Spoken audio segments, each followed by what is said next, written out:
Now at 6, the city of Parsons turns out for a memorial service to honor a fallen police dog. Plus, the city of Joplin celebrates a graduating class of brand new firefighters.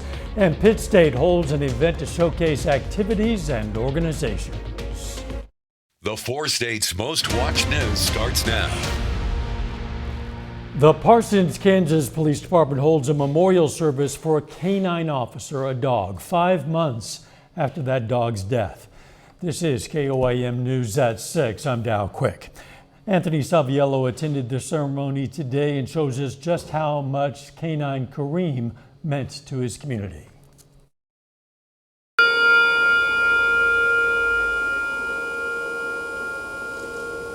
We all interacted with Canine Kareem, as he would wander through the police department.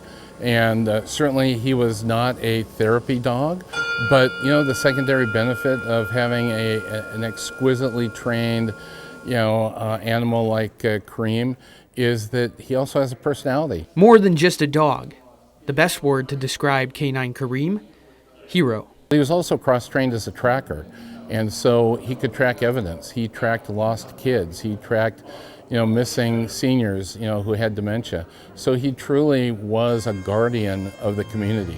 After his untimely death in August, this memorial service can now provide closure to Kareem's fellow officers and community. If you ever had the privilege of being loved by a dog, you know that God exists and that God is love. It wasn't just the Parsons Police Department that was in attendance today to honor Canine Kareem. The Cherokee County Sheriff's Office, as well as the Labette County Sheriff's Office and the Baxter Springs Police Department all attended to honor Canine Kareem. For Chief Spinks, waiting to have an official memorial was necessary to discover the truth behind Canine Kareem's passing. Nobody, wants to see any kind of a criminal investigation or personnel issues drag out. But unfortunately, we want to follow the letter of the law. We want to make sure that we have all the facts. Members of the general public joined law officers in paying tribute to a dog that served his community and who many call a hero. Reporting in Parsons, Anthony Saviello, KOAM News. Canine Kareem died in August due to heat stroke. The handler has since been fired, and a special prosecutor has been brought in to investigate potential charges against that former handler. Beautiful day out there weather-wise. Chief Meteorologist Doug Heddy. Yeah, we've had a nice stretch of 3 days now that we've had just fantastic weather. Temperatures mainly mid to upper 60s for afternoon highs. It's still 60 outside. Of course, a lot of traffic along Range Line. 58 just outside of Pittsburgh, 57 Nevada, 51 in Monette, Miami, sitting at 55, Carthage at 53. Through the evening, we slide back through the 50s, 40s, but not near as cold tonight. So we don't get down near freezing. We hang out into the 40s. We have clear skies, but clouds advancing out to our west. This is our first little wave that's going to rotate in for us tomorrow. Stronger one right behind it. Some mild and windy days ahead. Temperatures stay in the 60s. Rain increases for the weekend. Cooler, wet weekend. We're going to talk about that here in just a bit. See you soon. Students at PSU held a Rush to showcase some of the activities and organizations on campus. The hallways of Russ were filled with booths. More booths were on the back lawn. Event organizers say the day served as a great way for students to make some connections. So there's a lot more effort in trying to connect people. I think Pitt State, both from our student organizations and from the institutional side, work really hard to get people connected. But this is a great opportunity to put everybody in one spot to bridge those gaps. Organizers say they hope students used the day to find out about fundraisers, student organizations, and just have a good casual conversation that made them feel positive. It was a big day for the Joplin Fire Department. Not only did firefighters welcome new faces, but they also opened a brand new station. KOAM's Amber Jenkins was there. 7 new faces will begin serving as firefighters for Joplin. Their graduation marks the end of training as they start duty. We started training 6 months ago on August 7th. It's always been in the back of my mind. The opportunity came up, got encouragement from my family, and so I knew this was the time to go for it. Jared Baker originally worked in ministry, but with the support of his family, Baker became a fire cadet. It wasn't easy. I had to learn a whole new vocabulary. I had to learn a whole new set of skills. I had to learn everything from the ground up. I'm as green as can be when it comes to firefighting. In addition to new firefighters, John Miles was promoted to training chief. With 19 years of experience, Miles understands what it takes to be a firefighter. I still remember when I was in their shoes. I still remember being that new guy that just wanted to learn everything. And I was very lucky. The guy that was in my current position when I was in their position was very passionate about the job. He did a great job of motivating us and showing us what we wanted when we got done with the academies and eventually throughout our career. The day wasn't just about new faces, but new spaces as well.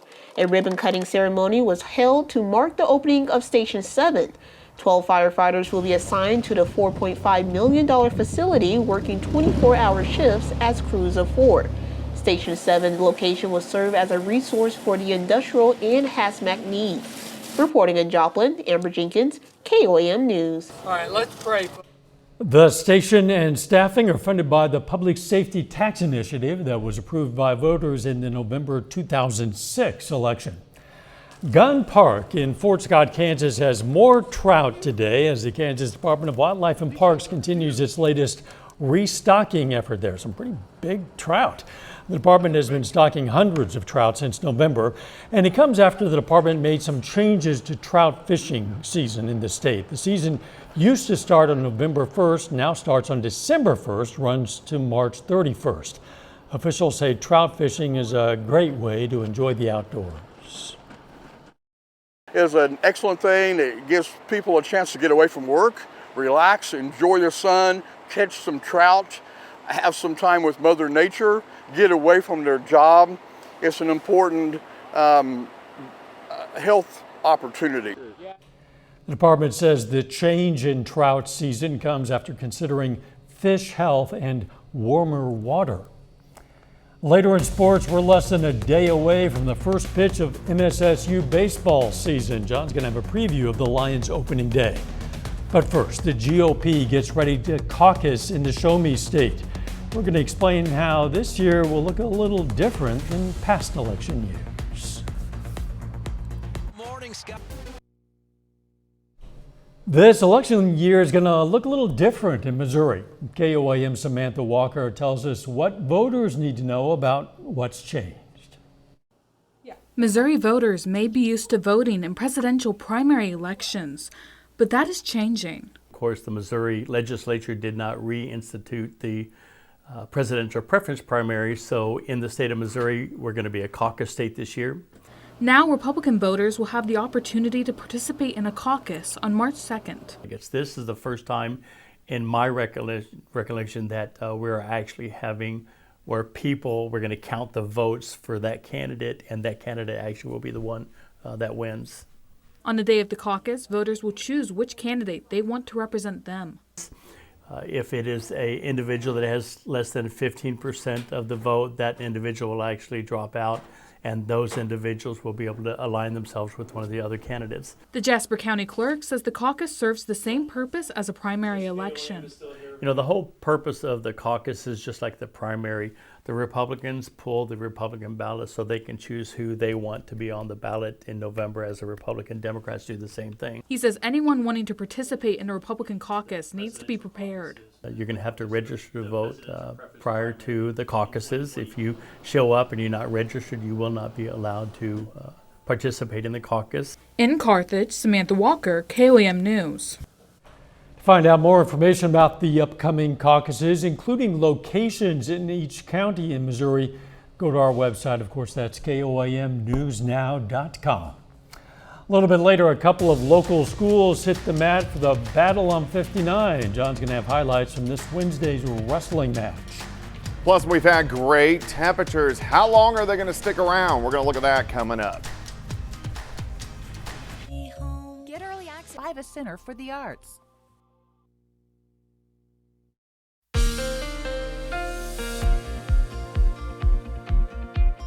Well, of course, a fantastic day for us today. Mid, even upper 60s across the region. We're wrapping up the month of January, Believe it or not. And it's been a wild month. We've had temperatures, we had 2 weeks that our temperatures were well below normal. In fact, on the 14th, we had a high temperature of 1 degree.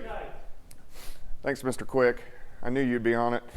And then over the past couple days, temps have shot into the 60s for highs. But overall, this month was below average temperature-wise. All right, Cornell Arts and Entertainment Complex. Looking at downtown. It's not pitch dark yet, which is nice, but looks pretty good. We have clear skies. We're going to stick with the clear skies as we go through the overnight hours. Carthage 53, Monette 51, Grand Lake sitting at 56, 57 in Chanute, Pittsburgh sitting at 58 degrees. We can go outside here, 7th and Rangeline sitting at 60, south winds at about 5 miles per hour. And those are going to increase as we go through the next few days. But the evening looks good. We'll get some clouds in here late. We slide back into the mid 40s a little bit later on tonight. Check out the winds. They increase. So by morning, we're going to have winds gusting 25, 30, maybe upwards to 35. They stay strong all day long for us tomorrow. Even on Friday, not as bad, but still winds are going to be gusting 20 to about 25. So it is going to get a little breezy. On the other hand, what that does is it keeps our temperatures up into the 60s for highs. All right, looks good. We have some clouds out across central western Kansas, few showers, parts of New Mexico. This is our first weak little wave. It's not going to do much, doesn't really have much moisture, maybe a few sprinkles, but we will get the clouds tomorrow.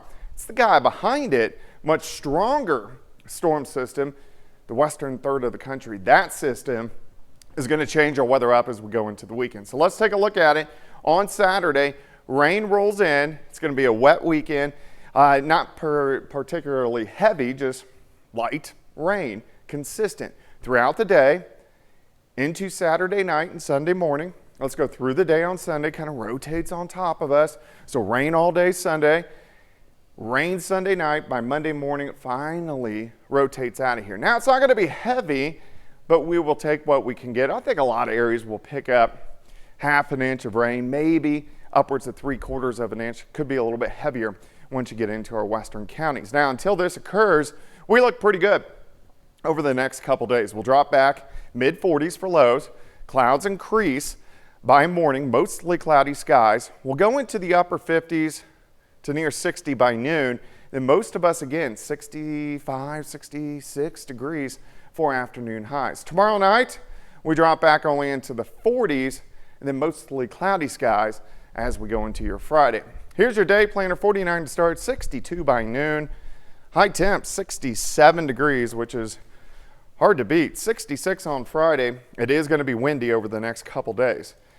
All right, 57 on Saturday, 51 on Sunday with those showers. Morning showers on Monday, but still back to 60s next Wednesday and Thursday. So pretty good stretch of temperatures. Yeah, we're talking into early February I know. now. Looks like spring already. Looks pretty good. Thanks, Doug. Still ahead, 2 local high school football stars commit to colleges close to home, and Parsons and Erie Wrestling square off in the battle on 59. John Dales has those stories and more. It's up next in sports. The City of Crawford County is currently accepting applications for home ownership.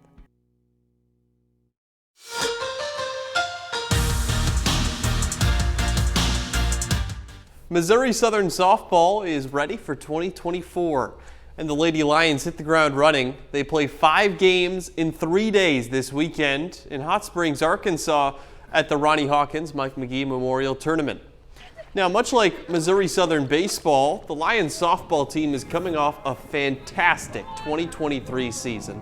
They went 41-15 and hosted the D2 Central Regional Tournament.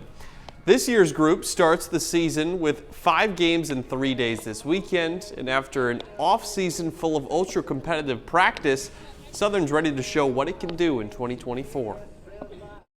Always striving to be 1% better every single day. The seniors that we graduated last year, they can without a doubt say they left it better than they found it, and I know that's what Kara, Yaz, and AD want to do this year as well. So it's striving constantly to be better than you were the day before, just 1% daily. I can't wait to see like how well we're gonna mesh on the field. Like here in practice, we're all together already, and just see the communication and what everyone does this weekend. I mean, we have great pitching staff, great infield, great outfield. There's just every single 21 of us is capable of doing big things for the program. Over to Southeast Kansas this afternoon in Parsons. The Battle on 59 rivalry is renewed between the Vikings wrestling team and Erie. Erie facing Parsons in the Battle on 59 on the road in front of the whole school. Plenty of Erie fans make the trip as well. We start at 120 pounds. Mario Zakanis against Mark Tenebro. And Zakanis doesn't waste any time. He goes straight for the takedown, picks up 2 points. Zakanis goes on to get the pin. Parsons out to a great start. Next up, 126 pounds, Fernando Zakanis against Taylor Holbert. Holbert gets the escape, then he pins down Zakanis, whistle blows for the fall. Erie picks up 12 points. That puts the Red Devils in the lead. Now we go to 157 pounds, where Davey Summers goes against Dylan Kirkpatrick. Summers looks like he has the takedown, but Kirkpatrick flips him around and gets the fall in the third period. That would be enough points for Erie to get the win. Erie takes home the Battle on 59 plaque. Red Devils beat the Vikings 36-33. And 2 high school football standouts from the 4 states make verbal college commitments today. One is first-team All-State in Kansas. The other, first-team All-State in Missouri. Both of them will be staying right here in the 4 states. Cooper Simmons, a 2023 first-team All-State linebacker from Colgan, is headed to Pitt State. The future Gorilla announces his commitment on Twitter this afternoon. His senior year with the Panthers, Simmons was an impact player on both sides of the ball, receiving first-team All-CNC honors at both linebacker and running back. Seneca High School senior Morgan Vaughn commits to Missouri Southern. He finished his senior year with the Indians as a first-team All-State linebacker, to go with being named the Big 8 Conference Defensive Player of the Year. Vaughn was a big part of the Indians' 13-0 start and run to the Class 3 state championship game. That's a look at sports. We'll be back right after this. Don't just treat it, crush it with Maverick. Conquer it. Here's a look at what's coming up on KOAM News at 9 on Fox 14. As Chiefs fans prepare for the Super Bowl, we're going to sit down with a Joplin couple who has plane tickets to Vegas, but no game tickets, at least not yet. Plus, a Fort Scott organization hosts an event aimed at stopping human trafficking. And lawmakers on Capitol Hill unveil some plans to make college more affordable. We're going to hear their ideas. Those stories, a lot more, of course, is coming up tonight. KOAM News at 9 on Fox 14. If the memory of a past relationship still bugs you, well, the Nature Reach program at Pitt State has kind of an unusual fundraiser for you. Now is your chance to name a cockroach or mouse or rat after that not so special someone no longer in your life, which will then be fed to one of the program's animal ambassadors. If you're hungry to donate, check out our website, koamnewsnow.com, for more information. Isn't that sweet? Right before Valentine's Day. Yes, appropriately enough. Yep. The weather looking beautiful, Doug. It does. It looks great. Mid to upper 60s over the next couple days. It is going to be windy, and then rain settles in just in time for the weekend. Final sports note. Thunder back in action tonight, playing the defending champs. The Nuggets come to town. Very good. Thanks for joining us. We'll see you right back here for KOAM News at 10. Let's make it a great evening.